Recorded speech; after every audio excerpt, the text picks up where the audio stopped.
Hi hello welcome back to my YouTube channel. അപ്പൊ നമ്മൾ ഇന്ന് ഈ വീഡിയോയില് ഡിസ്കസ് ചെയ്യാൻ വേണ്ടി പോകുന്ന കാര്യം എന്താണെന്ന് വെച്ച് കഴിഞ്ഞാൽ നമ്മുടെ അലോട്ട്മെന്റും കാര്യങ്ങളൊക്കെ സ്റ്റാർട്ട് ചെയ്യുമ്പോഴേക്കും അതിൽ ഏറ്റവും കൂടുതൽ നമ്മൾ ശ്രദ്ധിക്കേണ്ട ഒരു കാര്യമാണ് കോളേജിന്റെ ലിസ്റ്റ് കൊടുക്കുന്ന സമയത്താണ്. അതെ, നമ്മൾ ഒരു 5 5.5 വർഷം നമ്മൾ സ്പെൻഡ് ചെയ്യാൻ പോകുന്ന ഒരു കോളേജാണ്. സോ ആ ഒരു കോളേജ് നമ്മൾ ചൂസ് ചെയ്യുമ്പോൾ നമ്മൾ കുറെ കാര്യങ്ങൾ നമ്മൾ ശ്രദ്ധിക്കേണ്ടതാണ്. അപ്പൊ നമ്മൾ എന്തെല്ലാം കാര്യങ്ങളാണ് നമ്മൾ ശ്രദ്ധിക്കേണ്ടത്, എങ്ങനെയൊക്കെയാണ് നമ്മളൊരു കോളേജ് നമുക്ക് ചേരുന്ന ഒരു ബെറ്റർ ആയിട്ടുള്ള ഒരു കോളേജ് ചൂസ് ചെയ്യേണ്ടതെന്ന് പറയുന്ന ഒരു വീഡിയോ ആണിത്. സോ നിങ്ങൾ വീഡിയോ മുഴുവനായിട്ട് കാണാം. അപ്പൊ നമുക്ക് നേരെ വീഡിയോയിലേക്ക് പോകാം. സോ ഉടനെ തന്നെ നമ്മൾ കേരളത്തിൽ അലോട്ട്മെന്റും കാര്യങ്ങളൊക്കെ സ്റ്റാർട്ട് ചെയ്യും. അപ്പൊ നമുക്ക് കുറച്ച് സമയമുള്ളൂ. ഈ സമയത്തിനുള്ളിൽ നമ്മുടെ ഫാമിലിയിലുള്ളവരിലോ അല്ലെങ്കിൽ നമ്മുടെ ഫ്രണ്ട്സോ അങ്ങനെ ആരുടെയെങ്കിലും അല്ലെങ്കിൽ റാൻഡം ആയിട്ട് ഇൻസ്റ്റാഗ്രാമിലോ ഒക്കെ നമ്മൾ ഓരോ കോളേജിലും അവിടെ എങ്ങനെയാണ് എന്നുള്ള കാര്യങ്ങൾ, പ്രത്യേകിച്ച് ഞാൻ പറയാൻ പോകുന്ന കാര്യങ്ങൾ വെച്ചിട്ട് നിങ്ങൾ അവരോടൊന്ന് ചോദിച്ചു നോക്കുക. പ്രത്യേകിച്ച് പ്രൈവറ്റ് മെഡിക്കൽ കോളേജ് ചൂസ് ചെയ്യുന്ന കുട്ടികളാണെങ്കിൽ ഉറപ്പായിട്ടും ഞാൻ പറയുന്ന കാര്യങ്ങൾ ഓരോന്നായിട്ട് നിങ്ങൾ ഈ പറയുന്ന പോലെ തന്നെ നിങ്ങൾ ഫ്രണ്ട്സ് ഉണ്ടെങ്കിൽ അവരുടെ അല്ലെങ്കിൽ റാൻഡം ആയിട്ട് ഇൻസ്റ്റാഗ്രാമിലോ കാര്യങ്ങളോ നിങ്ങൾക്ക് ചോദിക്കാവുന്നതാണ്. അതുവഴി നിങ്ങൾ നല്ലൊരു മെഡിക്കൽ കോളേജ് തന്നെ ചൂസ് ചെയ്ത് നിങ്ങൾ നന്നായിട്ട് പഠിക്കുക. അപ്പൊ നമുക്ക് എന്തൊക്കെയാണ് കാര്യങ്ങളെന്ന് കാണാം. ഒന്നാമത്തെ കാര്യം എന്ന് പറയുന്നത് അക്കാഡമിക്സ് ആണ്.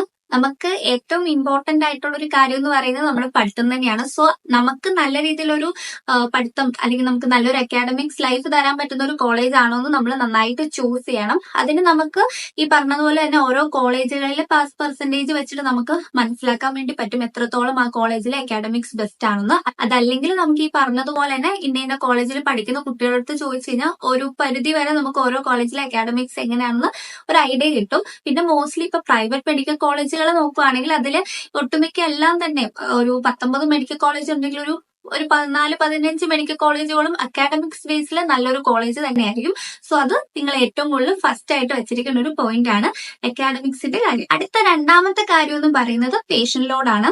അതായത് നമുക്ക് ഏറ്റവും ഇമ്പോർട്ടന്റ് ആയിട്ടുള്ള ഒരു കാര്യം, കാരണം നമ്മൾ കുറെ തിയറി പഠിക്കുന്നതിലല്ല നമുക്ക് കിട്ടുന്ന നോളജ് എത്രത്തോളം അപ്ലൈ ചെയ്യുന്നു അതിലാണ് മെയിൻ ആയിട്ടുള്ള ഒരു കാര്യം എന്ന് പറയുന്നത്. നമ്മൾ എത്രത്തോളം പേഷ്യൻസിനെ കാണുമോ അത്രത്തോളം നമുക്ക് എക്സ്പീരിയൻസ് വരും. സോ അതുകൊണ്ട് തന്നെ അത്യാവശ്യം നല്ലൊരു പേഷ്യന്റ് ലോഡ് ഉള്ള ഒരു കോളേജ് തന്നെ നമ്മൾ ചൂസ് ചെയ്യണം. ഗവൺമെന്റ് മെഡിക്കൽ കോളേജിൽ തന്നെ പാലക്കാട്, ഇടുക്കി മെഡിക്കൽ കോളേജ് ഒഴികെ ബാക്കി ഒട്ടുമിക്ക ഗവൺമെന്റ് മെഡിക്കൽ കോളേജിലെ പേഷ്യൻസിന്റെ അളവെന്ന് പറയുന്നത് അത്യാവശ്യം നമുക്കുണ്ട്, ആവശ്യത്തിലേറെ ഉണ്ട്. അപ്പൊ അത് നമുക്ക് അത്രത്തോളം ഒരു ടെൻഷൻ വരത്തില്ല അതിന്റെ കാര്യത്തിൽ. പക്ഷെ ഇത് ഏറ്റവും കൂടുതൽ കൺസേൺ ആവേണ്ടത് നമ്മുടെ പ്രൈവറ്റ് മെഡിക്കൽ കോളേജിലാണ്. കാരണം അവിടെ നമുക്ക് ഈ ഗവൺമെന്റ് വെച്ച് കമ്പയർ ചെയ്യുമ്പോൾ പേഷ്യൻസിന്റെ അളവ് വളരെ കുറവായിരിക്കും. സോ അതിൽ തന്നെ ബെസ്റ്റ് ആയിട്ടുള്ളൊരു കോളേജ് വേണം നമ്മൾ ചൂസ് ചെയ്യാൻ വേണ്ടി. ഇപ്പം ഈ പറഞ്ഞതുപോലെ തന്നെ അത്യാവശ്യം ഒരു മാർക്ക് ഉണ്ട്. ഇപ്പൊ ഒരു 670 660 ആ ഒരു റേഞ്ച് ഒക്കെ മാർക്കുള്ള കുട്ടികൾക്കാണെങ്കിൽ അവർക്ക് വിചാരിക്കുന്ന ഒരു കോളേജ് ഉണ്ട്. അതായത് ഈ 19ലും അവർ ആഗ്രഹിക്കുന്ന ഒരു കോളേജ് കിട്ടും. എന്നാൽ അതിന് അല്ലാണ്ട് 550 560 ആ ഒരു റേഞ്ചിലാണെങ്കിൽ അവർക്ക് ലാസ്റ്റ് ഇയർ കട്ട് ഓഫ് വെച്ചിട്ട് നമുക്കൊരു എക്സ്പെക്ട് ചെയ്യുന്ന ഒരു കുറച്ച് ലിസ്റ്റ് ഓഫ് കോളേജ് മാത്രമേ ഉണ്ടാവുള്ളൂ. ചിലപ്പോൾ ഒരു 5-6 കോളേജ് കാണത്തുള്ളൂ. അപ്പൊ നിങ്ങൾ ചെയ്യേണ്ടതെന്ന് വെച്ച് കഴിഞ്ഞാൽ ഈ 5-6 കോളേജുകളിലെ ഏറ്റവും ബെസ്റ്റ് നോക്കി നമ്മൾ ചൂസ് ചെയ്യണം. അതിന് നമുക്ക് ചെയ്യാനുള്ള ഒരേ ഒരു വഴി എന്ന് പറയുന്നത് അവിടെ പഠിക്കുന്ന കുട്ടികൾക്ക് ചോദിക്കാം. അതല്ലെങ്കിൽ ഈ പറഞ്ഞതുപോലെ നമ്മുടെ ഫാമിലിയിലോ അല്ലെങ്കിൽ ഫ്രണ്ട്സ് ഒക്കെ ഉണ്ടെങ്കിൽ അവരോട് ചോദിക്കാം. അതല്ലെങ്കിൽ റാൻഡം ആയിട്ട് ഈ പറഞ്ഞതുപോലെ നമുക്ക് ഇൻസ്റ്റാഗ്രാമിലോ അങ്ങനെയൊക്കെ ചോദിക്കാനുള്ള ഒരു വഴി ഉണ്ടാവുള്ളൂ. അങ്ങനെ ചോദിച്ചിട്ട് അതിൽ നല്ലൊരു ബെസ്റ്റ് ആയിട്ടുള്ള ഒരു പ്രൈവറ്റ് മെഡിക്കൽ കോളേജാണ് നമ്മൾ ചൂസ് ചെയ്യാൻ വേണ്ടി. ബിക്കോസ് വേറെ ഒന്നുമല്ല, നമ്മുടെ ഈ ഒരു പ്രൊഫഷനില് പേഷ്യൻസ് ആണ് നമുക്ക് ഏറ്റവും കൂടുതൽ എല്ലാം നമ്മളെ പഠിപ്പിക്കുന്നതെന്ന് പറയുന്നത് മോസ്റ്റ്ലി നമ്മളെ പേഷ്യൻസ് ആണ്. ഇപ്പൊ ഞങ്ങൾക്ക് ഫസ്റ്റ് ഇയർ ആയിരുന്ന സമയത്ത് ഞങ്ങളുടെ ബയോകെമിസ്ട്രിയിലെ HOD സാർ എപ്പോഴും പറയും, നിങ്ങളുടെ പേഷ്യൻസിനെ ദൈവങ്ങളായിട്ട് വേണം കാണാൻ, ഞങ്ങളൊന്നുമല്ല, നിങ്ങൾ പേഷ്യൻസിനെയാണ് വേണം ദൈവമായിട്ട് കാണാൻ എന്ന് പറയും. അപ്പൊ അത്രയും ഒരു ഇമ്പോർട്ടൻസ് ആണ് നമ്മുടെ ഈ ഒരു പ്രൊഫഷണൽ പേഷ്യൻസ് എന്ന് പറയുന്നത്. സോ അത് ഏറ്റവും കൂടുതലുള്ളൊരു കോളേജ് നോക്കി തന്നെ നിങ്ങൾ ചൂസ് ചെയ്യാൻ വേണ്ടി നോക്കുക. അടുത്തൊരു കാര്യമാണ് ഇൻഫ്രാസ്ട്രക്ചർ എന്ന് പറയുന്നത്. സോ നമ്മൾ പഠിക്കുന്ന ഒരു കോളേജിൽ ഒരു ഡീസന്റ് ആയിട്ടുള്ള ഒരു ഇൻഫ്രാസ്ട്രക്ചർ കാര്യങ്ങളുണ്ടോ, നമുക്ക് പഠിക്കാൻ വേണ്ടിയുള്ള നല്ലൊരു ലെക്ചർ ഹാൾ ഉണ്ടോ, അല്ലെങ്കിൽ മറ്റു ഫെസിലിറ്റീസും നല്ല ലാബോ കാര്യങ്ങളോ അങ്ങനത്തെ കാര്യങ്ങൾ, അതുപോലെ തന്നെ നമ്മളെ ഹോസ്റ്റലും കാര്യങ്ങളും എല്ലാം കൂടെ ചേർത്തിട്ട് എല്ലാം കൂടെ ഓക്കെയാണ്. പ്രത്യേകിച്ച് നമ്മൾ ഈ പറഞ്ഞ പോലെ പ്രൈവറ്റ് മെഡിക്കൽ കോളേജ് നമ്മൾ അത്യാവശ്യം ഒരു എമൗണ്ട് കൊടുത്തിട്ടാണ് നമ്മൾ പഠിക്കുന്നത് അല്ലെ. സോ നമുക്ക് ആ കൊടുക്കുന്ന എമൗണ്ട് അനുസരിച്ചിട്ടുള്ള ഫെസിലിറ്റീസും കാര്യങ്ങളും ഒക്കെ ഒരു നല്ലൊരു ഇൻഫ്രാസ്ട്രക്ചർ ഒക്കെ ഉള്ള ഒരു കോളേജ് ആണോ എന്ന് നമ്മൾ വരുത്തണം. എന്തായാലും നമ്മൾ ഇത്ര പൈസ മുടക്കിയാണ് പഠിക്കുന്നത്. സോ നമ്മൾ ചൂസ് ചെയ്യുമ്പോഴേക്കും നല്ല രീതിയിൽ തന്നെ ചൂസ് ചെയ്യാൻ വേണ്ടി നോക്കുക. അപ്പൊ അതും ഒരു ഫാക്ടർ ആയിട്ട് നിങ്ങൾ കൺസിഡർ ചെയ്യേണ്ടതാണ്. അടുത്ത കാര്യം എന്ന് പറയുന്നത് കോളേജ് ലൈഫ് എന്ന് പറയുന്നത്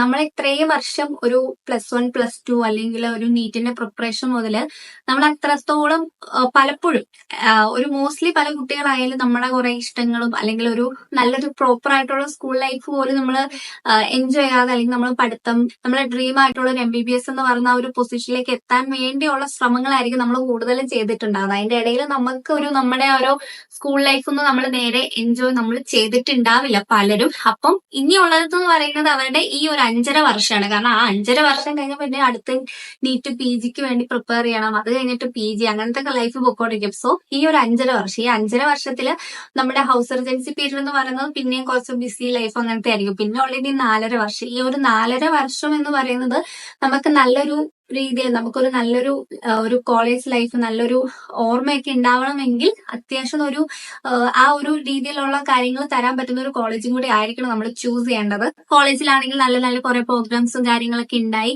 അല്ല അത്യാവശ്യം ഒരു എന്ന് വെച്ചാൽ നമുക്കൊരിക്കലും ആർട്സ് ലെവലിൽ നമുക്കൊരിക്കലും ഒരു മെഡിക്കൽ കോളേജ് എക്സ്പെക്ട് ചെയ്യാൻ വേണ്ടി പറ്റത്തില്ല. എങ്കിൽ പോലും ഫുൾ ടൈം പഠിത്തമല്ലാണ്ട് കുറച്ചെങ്കിലും രീതിയിലുള്ള സന്തോഷങ്ങളും കാര്യങ്ങളൊക്കെ തരാൻ പറ്റുന്ന ഒരു കോളേജ് ആണോ എന്ന് നമ്മൾ ചൂസ് ചെയ്യേണ്ടത്. ഗവൺമെന്റ് മെഡിക്കൽ കോളേജിൽ അങ്ങനത്തെ ഇഷ്യൂസ് വരുന്നില്ല. മോസ്റ്റ്ലി കുറെ കാര്യങ്ങളും പ്രോഗ്രാംസും കാര്യങ്ങളൊക്കെ ഉണ്ടാവും.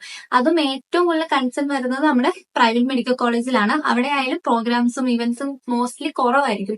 അതിൽ തന്നെ ചില കോളേജുകളിൽ അത്യാവശ്യം പ്രോഗ്രാംസ് വരുന്നുണ്ട്, ചില കോളേജുകളിൽ തീരെ പ്രോഗ്രാംസ് തരാത്ത കോളേജുകളും ഉണ്ട്.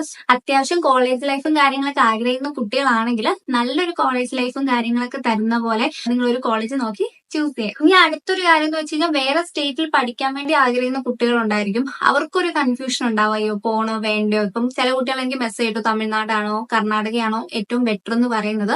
അപ്പൊ അതിലെന്ന് വെച്ച് കഴിഞ്ഞാൽ ഇപ്പൊ എന്റെ ഒരു ഇതിൽ വെച്ചിട്ട് പറയുകയാണെങ്കിൽ അത്യാവശ്യം നമുക്കിപ്പോ ഓക്കെ ആയിട്ടുള്ള കമ്മ്യൂണിക്കേറ്റ് ചെയ്യാൻ വേണ്ടി പറ്റുന്ന ഒരു ലാംഗ്വേജ് ചൂസ് ചെയ്യുകയാണെങ്കിൽ ബെറ്റർ ആയിരിക്കും. എന്ന് വെച്ച് കഴിഞ്ഞാൽ നമ്മളിപ്പോ എന്താ പറയാ, നമ്മളിപ്പോ വേറൊരു സ്റ്റേറ്റിലാണ് പോകുന്നെങ്കിൽ അഫ്കോഴ്സ് അവിടുത്തെ ലോക്കൽ ലാംഗ്വേജ് ആയിരിക്കും നമ്മൾ യൂസ് ചെയ്യേണ്ടത്.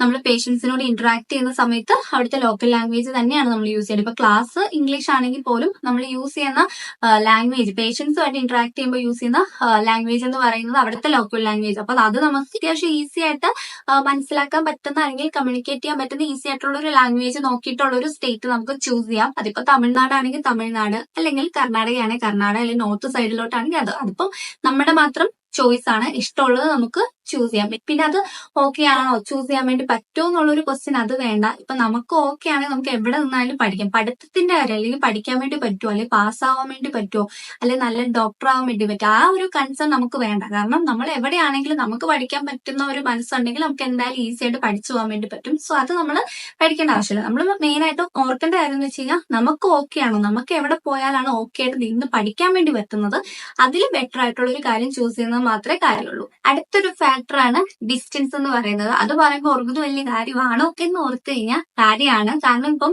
ഞങ്ങളുടെ ഫസ്റ്റ് അലോട്ട്മെന്റ് കഴിഞ്ഞ സമയത്ത് നമുക്ക് എല്ലാവർക്കും പിക്ചേഴ്സിൽ കിട്ടി. അപ്പൊ അവിടെ വന്നപ്പോ ഒരു കുട്ടി, അവള് പാലക്കാട് തന്നെയുള്ള ഒരു കുട്ടി. അപ്പൊ അവള് പറഞ്ഞു എനിക്ക് വേണ്ട, കാരണം അവള് വീട് പാലക്കാട്, പഠിക്കുന്ന പാലക്കാട്, അപ്പൊ എനിക്കത് വേണ്ട, കുറച്ച് ദൂരെ ആയിരിക്കും നല്ലതെന്ന് പറഞ്ഞിട്ട് അപ്പൊ അവള് DM വയനാട് ചൂസ് ചെയ്ത് പോയി.